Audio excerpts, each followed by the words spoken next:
Welcome, everyone. I'm Amy Seeley, president of Seeley Test Pros and LEAP, helping students to succeed in all kinds of tests from 8th grade to grad school throughout Ohio. And I'm Mike Bergen, president of Chariot Learning, helping students with test school and life based out of Rochester, New York. Between the two of us today, we have over 60 years of experience at the highest levels of the test preparation and supplemental education industries. We both love to talk and learn about the latest issues in education, testing, and admissions. So let's get down to tests and the rest. The fascinating topic we want to explore today is how to plan a gap year. But first, let's meet our special guest, Julia Rogers. Julia Rogers is a traveler, business owner, and experiential education expert who has spent the last 16 years as a professional gap year counselor. As the founder of EnRoute Consulting, Julia oversees a social enterprise dedicated to fueling the gap year movement and developing a generation of compassionate, driven, and resourceful global citizens. She partners with educators, service learning organizations, nonprofits, government entities, and families around the world to develop creative educational pathways that result in young adults being better prepared to succeed in life and work. Julia is a TEDx speaker, a podcast host, and President Emeritus of the Gap Year Association, a U.S.-based nonprofit dedicated to the intentional growth of the gap year option through research, standard setting, and advocacy efforts. Welcome. Thank you so much for having me. I'm really excited to be here. Julia, we are so glad you're here. Gap years are a topic that we just have not spoken about for a really long time. Isn't that right, Amy? It's totally true. And actually, so much has probably changed, or evolved, I should say, since we last spoke about it, about gap years. Exactly. But before we dive into that fascinating topic, you have a fascinating bio. We would love for you to unpack it a little bit and tell us about your life as a traveler, business owner, and experiential education expert. Sure. So I always start from the beginning, which was that I was actually a Jan Admit to Hamilton College when I was planning my own higher education journey. And that was a time when, it's early aughts. It was not common to take a gap year, but that was intuitively kind of what I felt I was kind of drawn to as a concept. So being a Jan Admit and being able to spend my first semester abroad in London was kind of a placeholder for me. And it gave me so much as far as my ability to become independent after growing up in the suburbs of New Jersey. To be able to spread my wings in London as a freshman in college was amazing. And as I approached college graduation, I was really yearning for more. And I was thinking about maybe joining the Peace Corps, but that was a lot of time commitment. And so I decided to take a gap year and volunteer with a British nonprofit called Student Partnership Worldwide. And I went to Tanzania for 10 months and did public health work. So that was a more British style of gap yearing. And there was half of our volunteer cohort were international Americans and from other countries who had actually graduated from college. And then half the cohort were British pre-university college students. And I got to observe those students grow and change over the course of their time in Tanzania and thought, wow, I wish I had done that. And so after Tanzania, I was really interested in this concept of a pre-university gap year in the style of, Europe and Britain. And so not long after that, I actually started mentoring young people that were more my peers. And then that grew into what is now EnRoute. So, and in there, I took a couple extra gap years with my now husband and with now my kids. And so I'm kind of constantly re-upping on the gap year option too. Interesting comment about life, right? Like, can I gap my life? Right. Somebody help me with that, right? Now we call it a sabbatical, right? Or, there's other terms that legitimize it, but it's the same idea of just taking this time to, take a pause on life. Now, back in episode, believe it or not, Amy, 64, we had Ethan Knight on the show. And I believe he was the founding president of the Gap Year Association. So did you follow him as president of the organization? So Ethan is the founding executive director, and he and I worked very closely when I was president of the board. And he's a fantastic advocate for the gap year movement, still involved at the programmatic level, and was really the brainchild of setting industry standards for best practices in the gap year programming world, as well as just a visionary in bringing together all these different practitioners and educators to grow this gap year movement. It's interesting. I think sometimes how much we've seen this transformation about how people view the transition from high school to college, and the notion that you don't have to go immediately, like not going to college immediately doesn't signal something negative. But I'm wondering, like, what are you finding would be like a typical profile of somebody who now might be taking a gap year? Yeah, well, I think that everybody comes to this idea of a gap year with their own preconceived notion of who does it, what they do at that time, and really there's a bunch of different profiles of gap year student. So what I find in my own practice, as well as when I'm out in the world and talking to people who've taken gap time, is that there's students who are what I call the workers. So those are the high achievers, high test score, high GPAs, usually going to selective colleges, and they're the ones that are most likely to be burnt out and need to kind of understand who they are outside of the academic context. And so that is a huge profile of students who take gap time. And that's also, I think that the colleges have signaled to them that they like gap years, because places like Harvard and Princeton and some of these great schools have actually encouraged students to take gap time before they start freshman year. And then there's these other profiles of students, like I call them meaning seekers. And these are students who are very bright students, but really need to like what they are doing in order to perform. So these are students who typically have higher test scores, but maybe lower GPAs, because if they're not into their class, they don't show up for it. And so for those students, they get the bounty of choice on a gap year. They get to choose what they're curious about. They get to go and do it. And those students typically will gain a lot of perspective as to what they want to do in college and what college is for. So they can see the forest for the trees after their gap year, and it motivates them a lot more. So then we have, this other type of student who just would not thrive if on one of a college experience. So they are often students who need a little bit more support. They need to mature. They might need some programming to help them develop the skills to thrive in higher ed.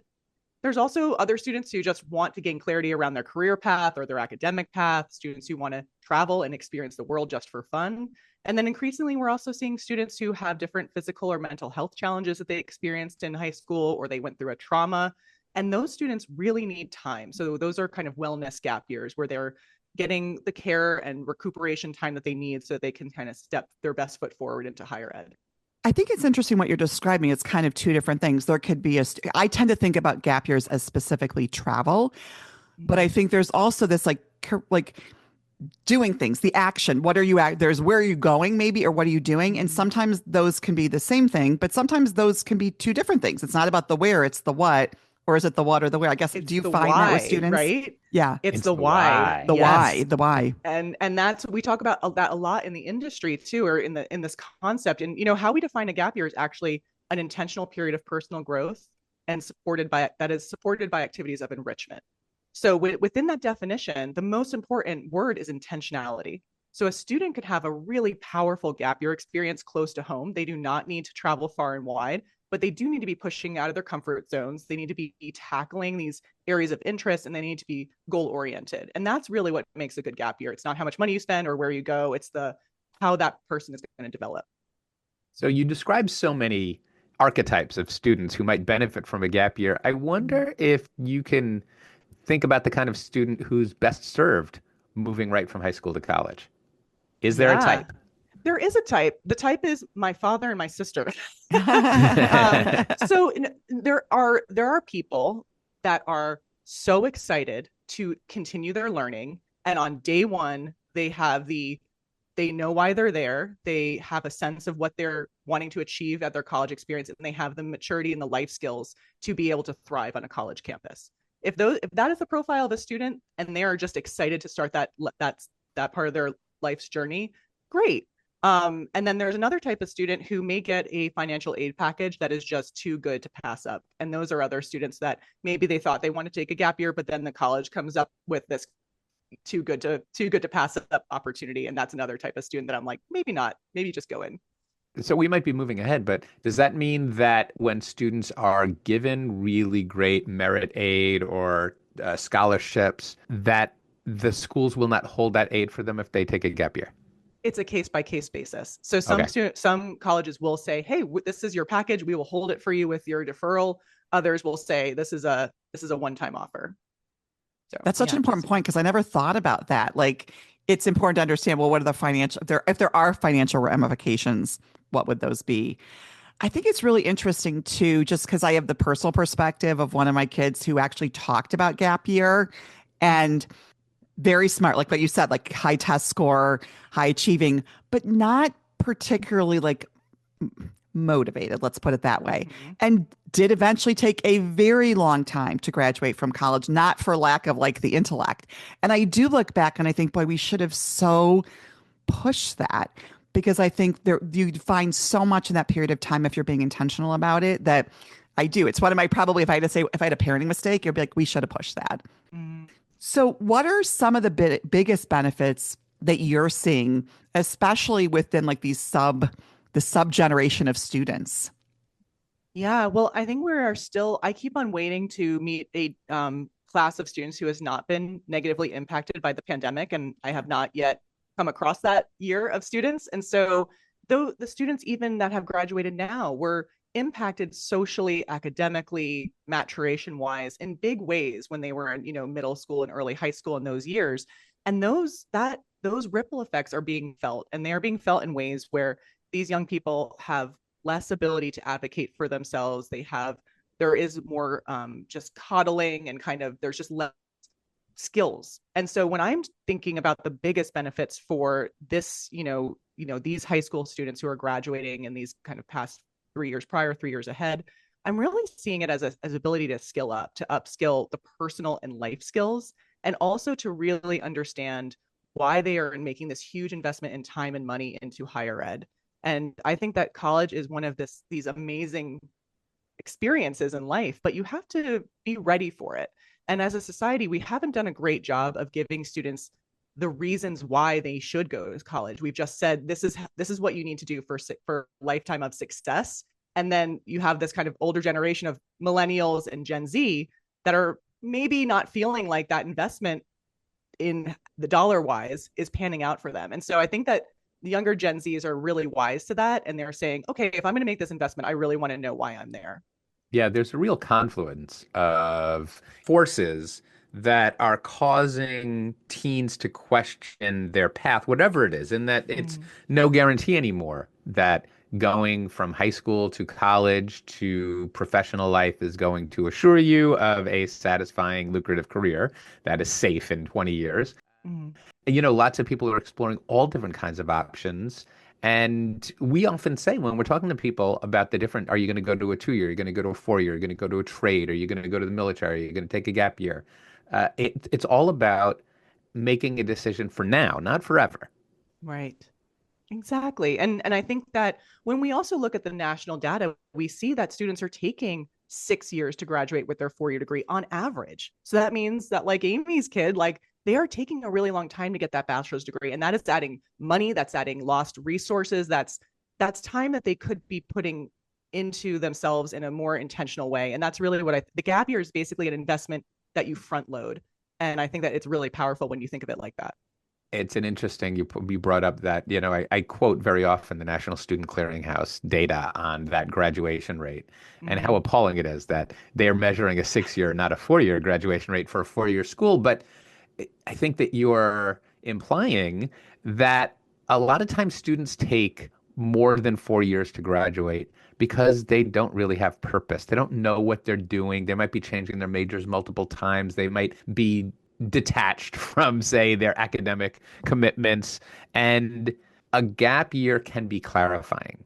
Yes. And to front load it, to do it before you make the investment in school might, and I guess you can tell us if in your experience it often does, lead to a crystallized sense of why you're going to school and the pace at which you want to graduate.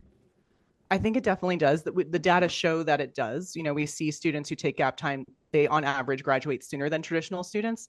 But I think also what it does for young people is that it normalizes not knowing what you want to be when you grow up. Yeah. And that's another disservice I think we've done to this generation, is that we've somehow given them the, thought that they should know what they want to be when they grow up at 17 or 18 years old. That is so ridiculous, especially in a society where we know that people are going to be changing jobs multiple times over their career, and that some of the most important workplace skills are things like adaptability, flexibility, resilience, problem solving skills, leadership skills. Those are all things that are not super well cultivated on a college campus, but can be cultivated extremely well in the real world or on gap year experiences. All right. Well, it's no surprise that you're an eloquent advocate for the gap year. Assuming that others are persuaded, what's the first step? How do you get started with planning a gap year? Yeah, well, to bring it back to that definition, I think intentionality is really important. So in my practice, I kind of have a framework that I talk about, and it's the personal, the practical, and the professional goals. And this is a framework that anybody can take with them as a starting point for their gap year planning. And it's really the idea that on a gap year, you're cultivating the whole person. And so what that looks like in the planning process is to think about the personal goals, which are the things you just want to do for fun. What are the hobbies that you didn't get to spend enough time with in high school? What are the new things you want to try? Where are the places that you want to go? That kind of thing. And then you move to the practical stuff. That's the adulting skills. So learning how to budget, executive functioning, how to cook, how to live on your own, whatever that looks like for that individual. And then the pre-professional stuff is going to be, what do you want to do to kind of get some clues on what you could imagine your career path or academic path looking like. So sometimes that translates to something very concrete like an internship, but other times students just have conversations with people on their travels or in their programs, or they work locally, and then they get all these new data points about what's out there for them and what are these different lived experiences beyond their own bubble. A gap year is a planned journey. It is not well, I'm just going to spend 6 months on the couch and then I might work a retail job just to kind of get my bearings. You're talking about something different. You're talking about, in many cases, a physical, but certainly an intellectual and potentially professional journey. Definitely. When I'm doing trainings with school counselors and educators, that's one distinction I think is really important to make, is to say that a gap year is not the absence of a choice. It's an active choice. And you have to give students something to dig into in order to make it intentional. Because like I said, like a close to home gap year can be just as powerful, but only if it's done with that intention of growth. So what are some of the steps that a student or a family would take to make sure that that gap year is structured and as meaningful as we're kind of describing it? So after they would go through that kind of goal setting for themselves, so you have those categories and things that you might be able to do, then you can research opportunities, or you can start to say, you can break down those goals and say like, oh, well, one of Susie's goals is to practice her Spanish. So we'll probably know that that will lead to some sort of international experience if that's one of the goals. Whereas maybe if one of the other goals is get experience in the marketing world, well, maybe that could be accomplished closer to home or through a personal acquaintance or something that might be able to create an experience. So once you have that goal setting, you start to see if there's some resource mapping you can do within your own network to see what connections you might be able to make or where these experiences could go. You can also research gap year programs if that's going to be part of the plan. And then you start really putting together an itinerary, month to month or season to season that could include multiple things. And most students do multiple things over the course of their year that include time closer to home, time spent away from home. And there's all sorts of different, we could spend a whole nother episode just talking about gap year opportunities. So I don't want to get too detailed, but basically you start thinking about the different programs and experiences that could support the individual goals and then start creating an itinerary based on that. But for the most part, you're thinking travel, internship, work. Those are the three major choices that someone's going to make. Yeah, and also volunteering and Sure. personal projects. There's a lot of things, and I think the easiest way to think about them is that there's two kind of broad categories of programmatic experiences that you join. That includes things like national service, volunteering, experiential programs that are gap year programs, interning, etc., and then self-designed experiences that are things that you create yourself. So independent travel, backpacking across Europe, personal projects, working close to home, that kind of thing. Now, I don't know if you have this number off the top of your head, but approximately what percentage of the students you encounter who are taking a gap year already have an acceptance locked in at an institution of higher education? I would say in my practice, I see about 70 to 75% deferring admission, and then 30-ish% reapplying or applying for the first time on their gap year. So, okay, so it's not as uncommon as I thought it might be that somebody might just skip admissions altogether and wait until they're done with their gap year. Yeah. Which they can. It's just that I think, at least from what I've observed, it's helpful to take advantage of all of the college guidance resources available to you while still in high school. Not that you can't reach out to your high school and pursue it, but I think there is the idea that, oh, yeah, that's great. I mean, that's great advice. Obviously, right. I can understand that there would be instances where somebody went through that process and they have a school in mind, they have a seat saved, and then their journey leads them to want different things for their education. And they might then, like as Julia said, reapply and have a different direction. could change their That's right. trajectory after I've seen they're in their gap that year, option right? has actually increased a lot since the pandemic. A lot of students will say, I'm using my gap year to figure out actually which school I want to go to. And then it's just a matter of, yes, maybe they've already done the application process once, and then it's a bit of a rinse and repeat, except for maybe the, personal statements and stuff. So I have seen students also get into places they didn't get in the first time around after their gap time. They And that's had not a more reason distinctive application. Exactly. And they front loaded some interesting opportunities at the beginning of their gap year and talked about them. And that's not necessarily fully an admission strategy, but I think it does enhance it, and it really shows something that's unique. No, it's a great kind of beneficial side effect of taking, if you do the gap year right, you are a more compelling applicant to 100%. highly selective schools. Amy and I have a professional obligation to inform anyone who is considering a gap year, get your test scores in place while you're still in high school. Don't wait until after your gap year, unless you're going to spend your gap year studying math. You're going to be much better nobody while wants to do that in their the gap topic year. is fresh. Well, the point is, if you're doing a gap year, I think the notion of study is sort of the thing we're removing. We're saying, like, let's take the academic out of the gap year. That's essentially, I think, what we're sort of saying is let's remove that, but let's put other things into it that you didn't have before. That's kind of how I would look at it. Do you think that's true, I think it's Julia? all about learning in different ways. It's about following your curiosity in a less structured way that's more self-directed. So a student, when you go through this very regimented high school experience, you're being kind of told what courses you need to take and all this. Everybody's telling you what to learn. To a certain extent. And a gap year really reverses that and just says, well, what do you want to learn about? What are you curious about? And then you get to kind of build your own learning experience. So after listening to this, I guess the real question is, where can students or families or educators go to really try to take advantage of more information or resources about gap years? Sure. So hopefully people will find their way to the Gap Year Association, which is gapyearassociation.org. That's a great landing point because they have a student planning guide. You can, if you're a data nerd, you can look through statistics and things like that, or if you need to convince somebody that the gap year is a good idea. And they also have a really extensive program listing of both general program members as well as accredited gap year programs. And those are programs that have gone through a very rigorous vetting process by GYA. And I'm going to ask what might be a more sensitive question, but I am curious. For somebody who might pursue a more formalized gap year experience, how much might that cost? Because obviously some families are balancing that's against like paying for a year of college tuition versus paying for a gap year. I'm curious, and I know if there are averages or something that would give us some perspective on cost. So all those different program categories kind of have a different price point. If we're talking about a structured experiential semester where you have dedicated leaders and you're moving around a region, or it's like a cultural immersion type experience, those will typically run between $15,000 and $25,000 for a semester. So we're talking kind of on the equivalent of a college semester.